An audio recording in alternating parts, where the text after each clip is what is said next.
Ya, sebelumnya Assalamualaikum warahmatullahi wabarakatuh. Kami dari kelompok 8 ingin mempresentasikan materi kami, yaitu upaya-upaya konservasi sumber daya alam.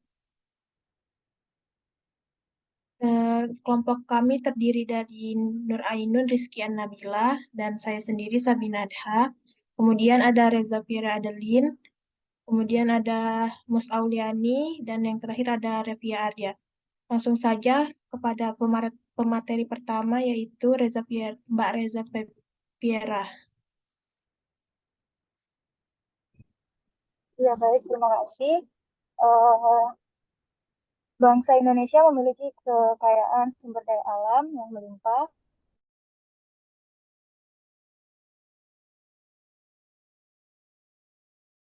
baik di darat dan dilestarikan dengan baik, agar terdapat timbal balik keserasian antara makhluk hidup dan lingkungannya. Sumber daya alam hayati Indonesia telah mengalami banyak perubahan. Salah satunya kerusakan sumber daya alam yang tidak hanya terjadi di daratan, tetapi juga terjadi di wilayah pesisiran dan lautan. Contohnya, banyak industri yang dibangun di daratan yang melakukan pencemaran terhadap sungai-sungai yang ada, mengakibatkan wilayah pesisir dan laut menjadi tercemar.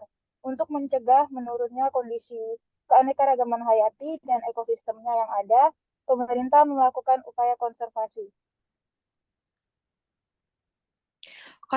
Konservasi memiliki arti sebagai perlindungan atau preservation, serta pengembangan atau development sumber daya alam energi untuk kebutuhan umat manusia pada masa kini dan mendatang diatur dalam Undang-Undang Nomor 5 Tahun 1990 tentang konservasi sumber daya alam dan ekosistemnya memiliki tujuan untuk mengusahakan terwujudnya kelestarian sumber daya alam hayati serta keseimbangan ekosistemnya sehingga dapat mendukung upaya peningkatan kesejahteraan masyarakat dan mutu kehidupan manusia.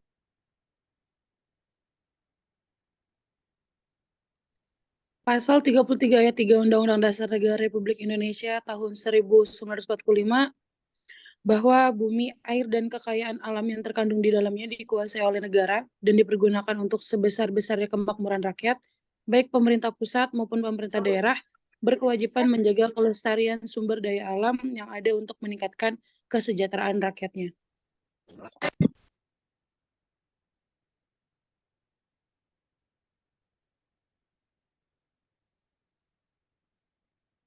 Oke, masuk pada upaya atau program konservasi sumber daya alam hayati dan ekosistemnya, itu terdiri dari pertama, ada kegiatan pengolahan dan informasi konservasi alam, ingin menjamin efektivitas pengolahan dan penataan pengolahan kawasan konservasi, serta ketersediaan data dan informasi konservasi alam.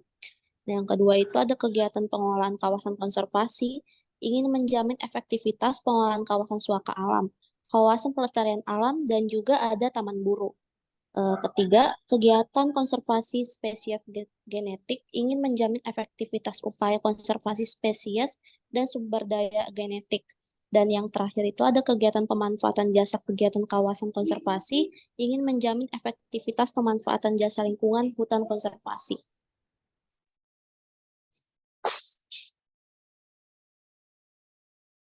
Nah, lanjut.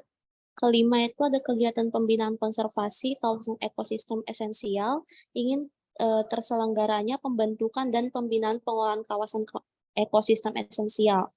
Keenam, kegiatan konservasi sumber daya alam hayati ingin menjamin efektivitas pengolahan kawasan konservasi non-taman nasional serta pengolahan keanekaragaman hayati di dalam dan di luar kawasan hutan. Ketujuh, ada kegiatan pengolahan taman nasional ingin menjamin efektivitas pengolahan taman nasional. Dan yang terakhir, kegiatan dukungan manajemen dan pelaksanaan tugas teknis lainnya Direktorat Jenderal KSDAE ingin menjamin reformasi tata kelola kepemerintahan yang baik di lingkungan Direktorat Jenderal KSDAE. Saya kembalikan ke moderator. Ya, baik. Terima kasih, Mbak. Sekian dari presentasi kelompok 8. Mungkin ada yang mau ditanyakan, bisa ditanyakan.